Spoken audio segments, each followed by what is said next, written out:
All right, so not my typical product, but again, special thanks to this company for sending me their mini video projector. I definitely want to try this out, see how it works. Just got a handle and the sticker on top. Same picture on this side as that side. This side of the box has nothing, just a skew, nothing on the bottom at all. And this side just says projector with the brand name, model P2, and the USB output. Oh wow, it has USB power. All right, let's look at this thing. Okay, nice, nice. Well, that's it for the box. So what's inside of our foam? Ah, there's our projector. Little instruction guide. Should be helpful. Yeah, that's it for that. So what else do we have here?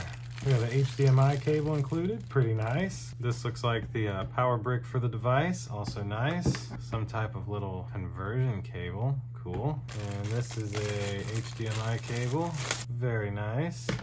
And this looks to be, wow, I think this is like a little stand for it. Dang. And so let's look at the actual mini projector here.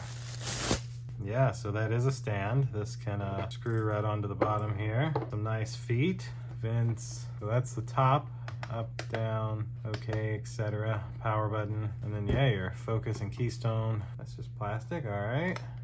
And last but not least, what you'd want to see the most is the ports. So that's your DC, that's your power. There is a USB port. I guess you could maybe plug a phone in or something if you wanted to. HDMI port and an AV port and a headphone jack port. So that's really about it for the unboxing of this.